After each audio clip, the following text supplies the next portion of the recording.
أعوذ بالله من الشيطان الرجيم بسم الله الرحمن الرحيم الحمد لله رب العالمين والصلاة والسلام على أشرف المرسلين السلام عليكم ورحمة الله وبركاته. Alhamdulillah, Allah has permitted that we have reached the third of the month of Ramadan. We ask Allah to accept what has passed. May Allah grant all our ibadat, fasting, standing, sujood, du'as to be accepted. Ameen. May Allah cover up our shortcomings. And may Allah subhanahu wa ta'ala grant us to increase in what remains of Ramadan. Let us just do better. Let this be the best Ramadan for us. Ameen. I had planned, obviously, I had my lectures planned on dua and to make dua for family and offspring. But today, was a horrible day in the fact that Iran was attacked. And I think everybody should know. And in times like this, we have to talk about it. The Masjied is not just about doing ibadah here and we forget about outside. So Iran has been attacked by America and the illegitimate state of Israel. And just what can we learn? What can we say? What can we do about this? How do we process this? So when you read the Quran, subhanAllah, before I get into the details, when you read the Quran, you look at the stories of the Anbiya. Never do you find the good guys rally and they defeat the enemies. You don't find the Bani Israel and Nabi Musa rise up and they defeat Fir'aun in an open battle. They basically get pushed to the limit and then Allah brings His victory through a miraculous means. The same with Nabi Nuh. Nabi Nuh is struggling and doesn't happen that something he's able to overpower his enemies. Basically he builds a ship and waits for Allah to send His decree. Same with Nabi Isa. In fact, Nabi Isa is taken away. And so it becomes more important now that you realize that the world that we live in is an unfair world. And only through Allah's intervention with dua does Allah assist and help the believers. And there are many more whose story they never got to taste victory in their life. As Nabi Musa says to Bani Israel that this is how Allah decrees, but aqibatul muttaqin, in the end of the day, and we might not live to see the end. In the end, it is for the muttaqin. They have today, but in the end it's for us. So what is the purpose? What's going on and why is this war happening? So the bigger picture, Israel's objective is to subjugate the region.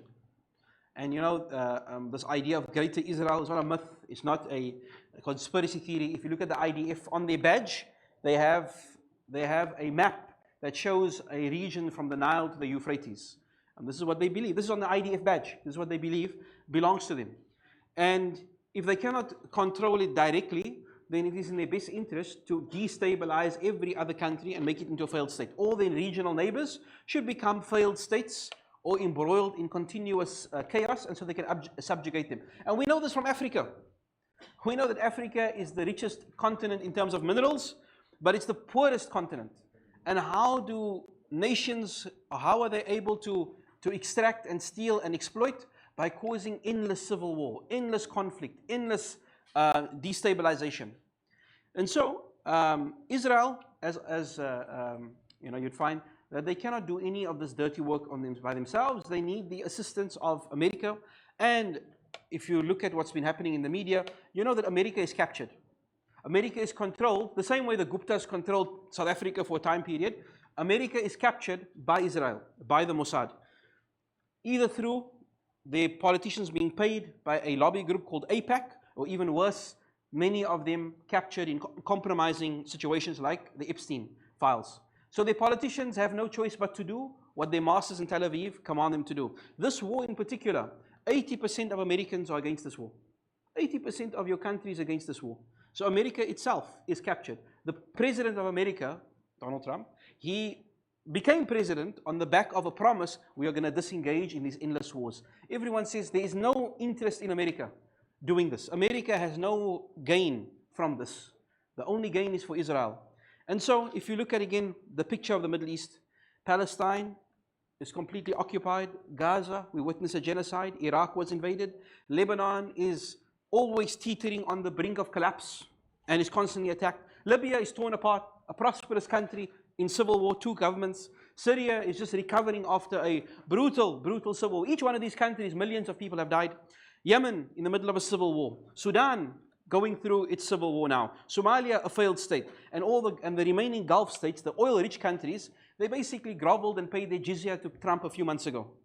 Each one competing who could pay more of pay this kind of reparations to America. So the region is completely subjugated. And so now Iran is next on the list, all to cause this region to be destabilized. So what do we say now? How do we process? And when we go to the Quran, and we should read, for anyone who wants to feel some kind of comfort and solace, is to read the end of Surah Al Imran, the last 100 ayat or so. This is after the Battle of Uhud, when the Muslims just got defeated, their first defeat. And it must have been the feeling, but Ya Allah, I'm fasting, I'm with the Rasul, we worship you. These are kuffar idol worshippers. These are people who are pedophiles committing genocide. Why are you giving them victory and not us? It's a natural feeling.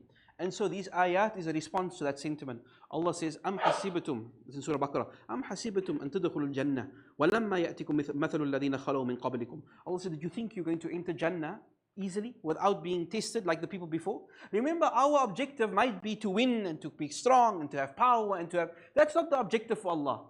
For you and me, our objective is Jannatul Firdaus. That's Allah's objective. So Allah says, do you think you're going to get to Jannah easily? Look at the people before you. Massatumul ba'sa wa darra. Allah said they went through hardships. They were tested, they were struggled. وَزُلْزِلُوا, and they were shaken to their core. حَتَّى يَقُولَ الرَّسُولَ وَالَّذِينَ آمَنُوا مَعَهُ, until their own Nabi, that's not any Muslim or Sheikh, the Nabi of those people, not Rasulullah, not Muhammad sallallahu alaihi wasallam, a Nabi from the Anbiya, and his followers said, Mata Nasrullah, Ya Allah, how much longer? How much longer is this going to keep going? Our whole life, all we've known is defeat and humiliation. When are you going to help us? Ala inna Nasrullahi kareeb. Allah says, don't worry, my victory is close. It's there already, it's there. And Allah subhanahu wa ta'ala says, لا يغرنك تقلب الذين كفروا في البلاد متاع قليل ثم مأواهم جهنم وبئس المهاد. Allah says, do not be deceived by the might of the enemy and the prosperity that they have in the land. Don't think that this, don't be mesmerized by that. Don't be amazed by their armies and their money and their palaces. متاع قليل, they only have a little few years, 50, 60, 70 years. Then they're going to Jahannam, eternally. وبئس المهاد. And what a place is that? Would you want to trade with them? Would you want to be in their shoes? Let them have this dunya, but their place is Jahannam. إِنَّ الَّذِينَ كَفَرُوا. Allah says, these people, the mischief makers, يُنْفِقُونَ أَمْوَالَهُمْ لَيَسُدُّونَ عَنْ سَبِيلِ اللَّهِ, that they spend their money to hinder the path of Allah. Now this could be also a point I want to make here. There is no doubt that these people are dedicated to their corruption. They've been planning for years. Look, this Epstein guy, to capture all these people, a plan in the making for decades. Every single opportunity, they are working night and day and spending their money to cause corruption in the land. Us, subhanallah, how much do we really do for the cause? How much do we do for the cause? The masjid or the orphanage or something small, but they are working to do harm globally. Allah said, and they're spending their money. فَسَيُنْفِقُونَهَا ثُمَّ يَكُونَ عَلَيْهِ خَسْرَةً ثُمَّ يُغْلَبُونَ. And they are spending their money, but soon it will be a source of great sadness for them, and it will cause them anguish, and it will be a source of misery for them, and the ultimate end is Jahannam. الَّذِينَ قَالَ لَهُمْ. So now when we confronted with these difficult times, we see the enemy on the doorstep. And this happened to the Sahaba. When the enemy surrounded them, and the munafiqs and those who had weak iman said, what are you talking about Allah and angels and all that? You in the desert, your country is being surrounded, your lands are being bombed. Our kids might feel the same way. Yo Allah, where is this Allah? Your women are taken like they want, killed like they want. Allah says, الَّذِينَ قَالَ لَهُمُ النَّاسِ إِنَّ النَّاسَ قَدْ جَمَعُوا لَكُمْ فَاخْشَوْهُمْ. That the people have come against you, so be scared of them. But the people of Iman said, فَزَادَهُمْ إِيمَانًا. This only increased them Iman. This caused them to retreat further in their Iman. وَقَالُوا, and they said, حَسْبُنَ اللَّهُ وَنِعْمَ الْوَكِيلُ. I don't have an answer to you, but Allah is sufficient for me, and He's the best to take care of my affairs. I put myself in Allah's hands. There is no answer, there's no clever strategy, there's no way out. حَسْبُنَ اللَّهُ. Allah is sufficient for me, I put my trust in Allah. And when and Allah speaks about Nabi Dawud, that when the people saw Jalut, the enemy, the believers, the few of them, when they were confronted this big army, they said, Rabbana, and this is a dua that we can make, Rabbana afrigh alayna sabara. Oh Allah, pour upon us patience, make us patient. وَثَبِّتْ أَقْدَامَنَا, and let us be brave and firm. وَانْصُرْنَا عَلَى الْقَوْمِ الْكَافِرِينَ, and grant us victory against the disbelieving, the evil people. All we can do is victory is in the hands of Allah. Allah decrees when you win, when you lose. The only thing that is up to you and me is how we face the challenge, how we face it. That's why Allah says the goal for the believer was never to win the battle, defeat the enemy, conquer America. That was never the objective. It is for you to stand firm. If you succeed and you win, alhamdulillah, you won.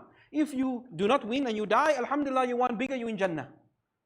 There's only two options for us. And that's why, inshallah, if you follow the series we're doing, the Caliphate, the Sahaba understood this. There's only two promises from Allah, two answers. You get victory in the dunya or Jannah in the akhirah. There's no other option for you. Those are the only two options. So, وَلَا تَهِنُوا فِي ابْتِغَاءِ الْقَوْمِ إِن تَكُونُوا تَأْمَنُوا. Allah says, if you are hurt, فَإِنَّهُمْ يَأْلَمُونَ كَمَا تَأْلَمُونَ. That they also get hurt. These are not super people.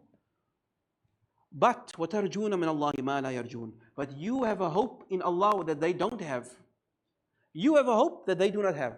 You think the armies of these countries are willing to die for their presidents and for their flag? No. But we are willing to die, we should be willing to die for our deen. Allah says that you have something that they don't have. They will die and you will die. They get hurt and you get hurt. But you have a hope in Jannah that they don't have. وَكَانَ اللَّهُ عَلِيمًا حَكِيمًا. And Allah is all-knowing, all-wise.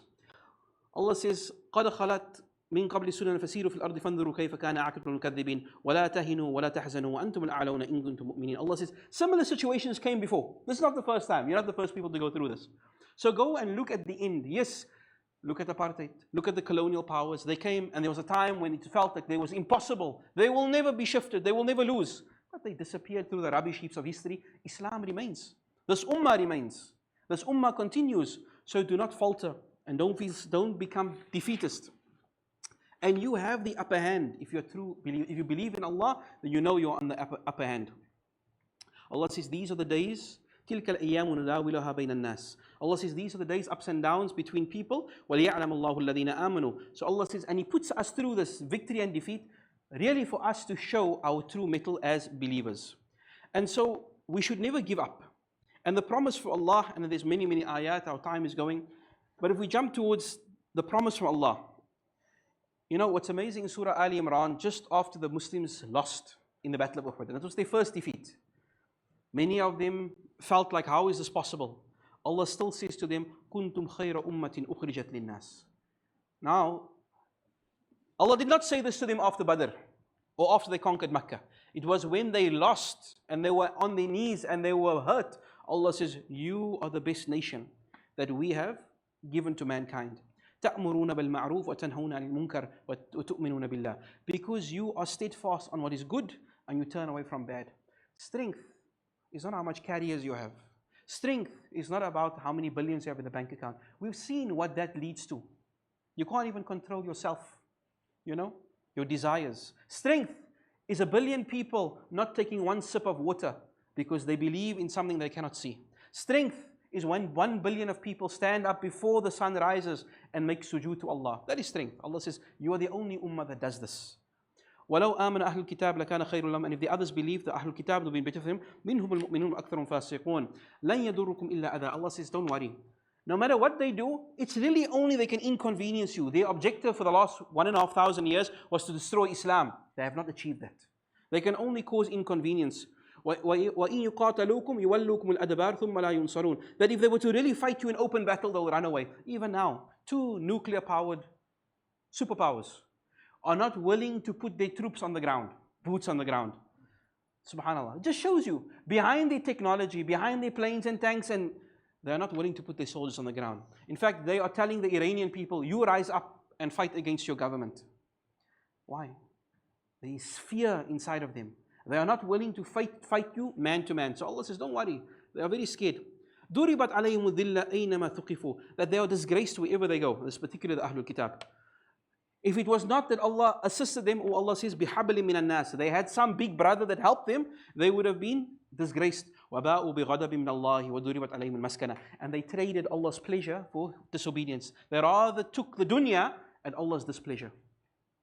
ذَلِكَ بِأَنَّمْ كَانُوا يَكْفُرُونَ بِآيَاتِ اللَّهِ. Because they disbelieved in Allah. وَيَقْتُلُونَ الْأَنْبِيَاءَ. They killed their own prophets.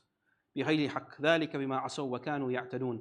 So, to us, at the end of Surah Al Imran, the closing ayat, Allah says, إِن يَنْصُرْكُمُ اللَّهُ فَلَا غَالِبَ لَكُمْ. That when Allah sends His victory, and if He helps you, you will not be defeated. وَإِن يَخْذُلْكُمْ فَمَنْ ذَا الَّذِي يَنْصُرُكُم مِّن بَعْدِهِ. And if Allah denies you His help, who are you going to turn to other than Him? وَعَلَى اللَّهِ فَلْيَتَوَكَّلِ الْمُؤْمِنُونَ. So put your dependence in Allah, make your dua, trust in Allah, do everything you possibly can and leave the rest to Allah. وَمَا النَّصْرُ إِلَّا مِنْ عِنْدِ اللَّهِ الْعَزِيزِ الْحَكِيمِ. And victory will only come through Allah subhanahu wa ta'ala. He will give victory in His own time. The last ayah, Allah says, يَا أَيُّهَا الَّذِينَ آمَنُوا, O people of Iman. When you're weak, you're sad, you're hurt, whatever struggling, isbiru, be patient. وَصَابِرُوا, and persevere. وَرَابِطَا, and work hard, and be steadfast. وَاتَّقُوا اللَّهَ, and put your faith in Allah. لَعَلَّكُمْ تُفْلِحُونَ, and you will, inshaAllah, be victorious.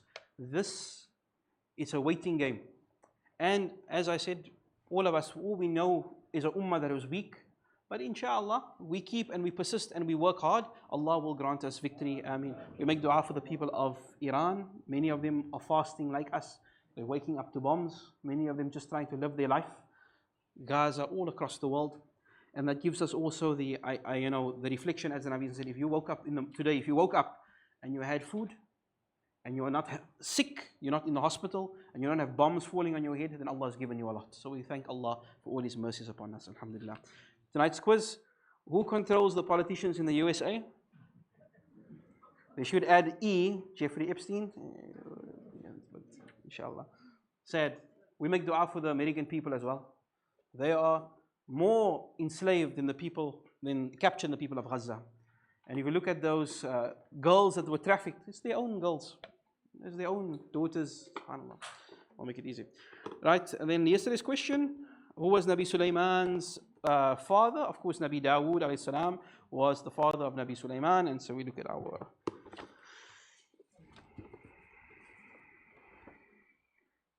Kashifa Lant, but Kashifa Lant is not here.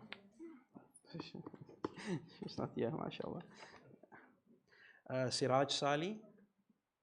Siraj here? Is that here? Okay. Rajab Samuels. Rajab? Only Ramadan, yeah. No Rajab. Okay. Okay. Alim Abrams. Huh? Alim? Where are you? Oh, mashallah. It's Alim, mashallah. And then Sister Sumaya Ibrahim. Sumaya Ibrahim? No, Sumaya Ibrahim. SubhanAllah. Latifa Burain. Sister Latifa is there. MashaAllah. Sister Latifa. Oh, Lutfia. Sorry, Auntie Lutfia. Yes, MashaAllah. Also, just a dua for Sister Sumaya, Buta Yusuf, Joha's daughter. It's her birthday today. We ask Allah to grant her good health and all the khair and barakah. Ameen. Jazakallah khair. Assalamu alaikum wa rahmatullahi wa barakatuh.